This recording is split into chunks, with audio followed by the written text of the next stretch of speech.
UPSC की तैयारी केवल मैं नहीं कराता हूँ, बहुत लोग कराते, तो वो लोग भी को भी गया होगा लेकिन लेटर। कोई कोई जा रहा है। हाँ, मैं तो जा रहा हूँ, हाँ। क्योंकि मैं बच्चों की आवाज उठाता हूँ, तो बच्चों की आवाज वहां भी उठाऊंगा।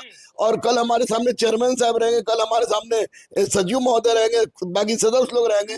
तो चाहे शिक्षक से संबंधित मुद्दा हो या बीपीएससी, कोई भी किसी भी तरह की 17वां बीपीएससी का भी मुद्दा है। 17वीं बीपीएससी का हो या किसी भी तरह का परीक्षा जो बीपीएससी के द्वारा कंडक्ट होती हो, उस परीक्षा में किस तरह की पारदर्शिता की आवश्यकता है और बीपीएससी के साख पर कैसे ग्रहण लगाए, इधर उन तमाम पहलुओं पर कोई बोले या ना बोले, मैं बोलूंगा। मैं शिक्षकों के बारे में, एज रिलैक्सेशन के बारे में बोलूंगा, मैं सप्लीमेंट्री रिजल्ट के बारे में बोलूंगा, मैं टीआर थ्री सप्लीमेंट्री बोलिए। यस 3.0 में मैं बोलूंगा कि अगर एक लड़के का 4 जगह हो गया है तो चारों जगह होने दीजिए, लेकिन उसका सीट तो एक ही लेगा, बाकी जो 3 बच जाता है, सारी की सारी रिक्तियां 3.0 में ही भर जानी चाहिए। तो आज जितना गरज रहे हैं, कल इसी अंदाज में दिखेंगे वहां चेयरमैन के पास। आपको पता है हाँ। कि 2 आदमी से मैं डरता हूँ, हाँ। एक तो बजरंग बली से और एक आप जान रहे हैं। हाँ, बिल्कुल सब लोग जान रहे हैं। सब लोग हाँ। जान रहे हैं। हाँ। और उनको छोड़ के मुझे किसी से डर नहीं लगता है। तो स्वाभाविक है कि मैं वहां पर सच बात बोलनी हो तो बोलेंगे, निश्चित रूप से बोलेंगे। अच्छा, क्या बीपीएससी टीआरई 1 जो हुआ था उसमें जो सीट्स खाली हो रहे हैं, बार बार फर्जीवाड़ा जो हो रहा है, उसके बारे में भी आप कहेंगे कि सीट्स भरे? जो भी समस्या है और जिन समस्याओं के कारण बच्चों के माथे पर सिकन पड़ रही है, वह सिकन वास्तव में बच्चों के माथों पर नहीं है, वो बच्चों के गार्जियन पर है, बच्चों के गुरुओं पर है। और निश्चित रूप से अगर मैं वहां जा रहा हूं और नहीं बोल रहा हूं तो जाना बेकार है। अच्छा, बहुत सारे सरकार में जो लोग बैठे हैं उनसे हमने सवाल किया कि टीआरई 1 टीआरई 2 में जो फर्जीवाड़ा हो रहा है, सीट्स खाली हो रहे हैं, तो उसको तो टीआरई 1 के अभ्यर्थियों के साथ भरना चाहिए। तो बोलते हैं नहीं, टीआरई 4 वाला भरेगा। नहीं, TR4 की बात छोड़ दीजिए, TR4 का भी बहाली नहीं आया है। उसका बात ही नहीं करना। TR3 में जितनी भी रिक्तियां हैं, उन रिक्तियों को इसी से भरा जाए, और डीभी में जो गुंडागर्दी होती है, उस गुंडागर्दी को किसी तरह रोका जाए। क्या संभव है कि रिजल्ट से पहले हो जाए? मैं तो निश्चित रूप से बात उठाऊंगा। और परमार साहब, कैसे संभव है? मान लीजिए रिजल्ट आया ही नहीं और रिजल्ट से पहले डॉक्यूमेंट वेरिफिकेशन सबका करना बहुत असंभव वाली बात हो जाएगी। देखिए, अगर लेट हो जाए और अच्छा हो जाए तो उसमें हम उससे मैं सहमत हूँ। और मैं अध्यक्ष, चूंकि अध्यक्ष महोदय ने पहली बार इस तरह कार्य किया है कि सारे लोगों को बुलाया कि आपकी क्या वो भी तंग हो गए होंगे कि बार बार सुनने से अच्छा है कि सारे शिक्षकों को बुला लें, अब मेन शिक्षक आप हैं ही, सबको बुला के सब चीज सही कर दें, सेटल कर दें। हाँ बिल्कुल बिल्कुल, बच्चों के साथ, बच्चों की जो भी संपूर्ण समस्या है, कोई बोले या ना बोले, मैं तो बोलूंगा बोलूंगा। मैं बोल दिया कि अच्छा, ये लेट क्यों हो रहा है? लेट हो रहा है। एक तो बदनामी का डर है, और दूसरी सबसे बड़ी बात है कि रोस्टर क्लियरेंस की बात थी। ये आपको आचार संहिता कोई मतलब नहीं हो रहा है, सब कुछ तैयार हो गया है। अब कल अध्यक्ष महोदय और सचिव महोदय से मैं लेट लतीफी के बारे में पूछूंगा कि आखिर मूल वजह क्या है। हम लोग चिल्लाए, उसे क्या फर्क पड़ता है? सिद्धार्थ बीमार रहेंगे। हाँ, इस सिद्धार्थ भी रहेंगे, तो सब लोग से करेंगे। और चूंकि डोमिसाइल की पॉलिसी पर मैं बात इसलिए नहीं करूंगा कि मैं एक पढ़ा लिखा व्यक्ति हूं, और डोमिसाइल की बातें माननीय मुख्यमंत्री और कैबिनेट कर सकता है, वो आयोग के हाथ में कि वहां पे अगर बोल भी देते तो कोई मतलब नहीं, कोई फायदा नहीं, कोई फायदा नहीं है, इसलिए वहां नहीं बोलेंगे। हाँ। लेकिन माननीय मुख्यमंत्री पास अगर मैं जाऊंगा, मैंने फिर चिट्ठी भेजा है माननीय मुख्यमंत्री पास। मैं तो चिट्ठी बहुत जरूरी।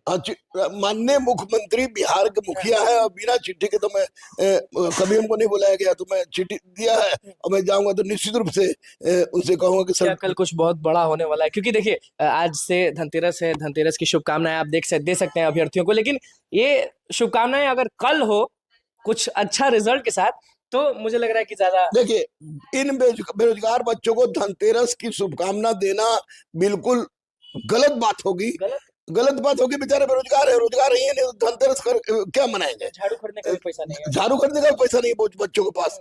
तो कल निश्चित रूप से मैं वॉइस हब के माध्यम से तमाम बीपीएससी परीक्षा देने वाले, चाहे कोई परीक्षा हो, बच्चों के लिए मैं बोल रहा हूं कि गुरु रहमान को बुलावा आया है तो गुरु रहमान जाएगा, और आपकी हर समस्या को परमार साहब और सचिव सदस्य सिद्धार्थ सबके सामने रखेगा, ताकि वो लोग निश्चित रूप से ईमानदारी बरत रहे हैं तो आपके साथ भी ईमानदारी हो और आपकी तमाम समस्याओं का निराकरण हो। और यही आपके लिए धनतेरस का, दीपावली का सबसे बड़ा 17वां बीपीएससी के बारे में वहां पे आप क्या बोलेंगे? क्योंकि लोग अभी भी नाराज हैं कि 2 शिफ्ट में अगर पेपर होता है तो कहीं ना कहीं धांधली का थोड़ा सा होता है ना, कि लोगों में वो आ जाता है कि नहीं, क्यों एक सीटिंग में होना चाहिए, 2 सीटिंग में क्यों हो रहा देखिए, दूध से मुंह जलता है तो मट्ठा फूक के पीता आदमी।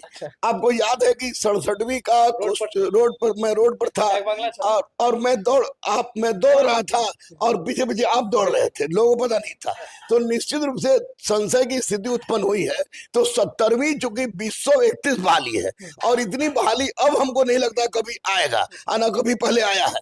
तो इस 2031 में एकदम जेन्युइन हो, आज 2 सीटिंग परीक्षा ले रहे हैं, नॉर्मलाइजेशन की व्यवस्था हो रही है। तो इस पर मैं जरूर पूछूंगा कि सर आखिर ऐसा क्यों? अगर ऐसा हो रहा है तो क्या गारंटी है कि पढ़ने वाले बच्चे जो हैं उनके साथ इंसाफ होगा? अगर मैं संतुष्ट हो जाऊंगा तो निश्चित रूप से मैं बात रखूंगा और सुन के चलाऊंगा।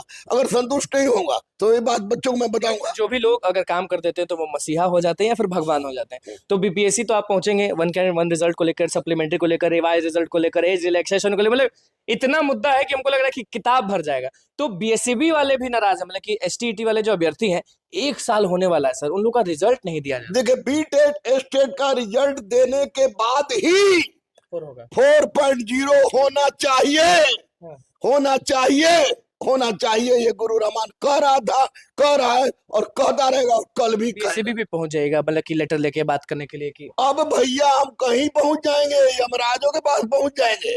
क्योंकि जब बीपीएससी से बड़ा आयोग कोई नहीं बिहार में, बीपीएससी के अध्यक्ष और सचिव महोदय अगर इस योग समझ के हम लोग को बुलाया है, तो निश्चित रूप से तमाम आयोगों को बुलाना होगा और तमाम जो समस्या है उस समस्या का निराकरण करना होगा। छात्र हित में, बिहार हित में, राष्ट्र हित में यह जरूरी है, और माननीय मुख्यमंत्री को हमको विश्वास है। क्योंकि आप बोलते हैं कि 2025 में जीतना है तो भला तो करना होगा। हाँ बिल्कुल, निश्चित रूप से आप भैया मुख्यमंत्री रहिए, कुछ रहिए, लेकिन आपके लिए 65% आबादी जिस देश की युवाओं की है, उन युवाओं के साथ खिलवाड़ ना हो। युवा जो पढ़े लिखे हैं, चोर दलालों की न चले, मक्कारों की न चले, और पढ़े लिखे बच्चों के साथ इंसाफ हो, यही मेरा उद्देश्य था, है और रहेगा।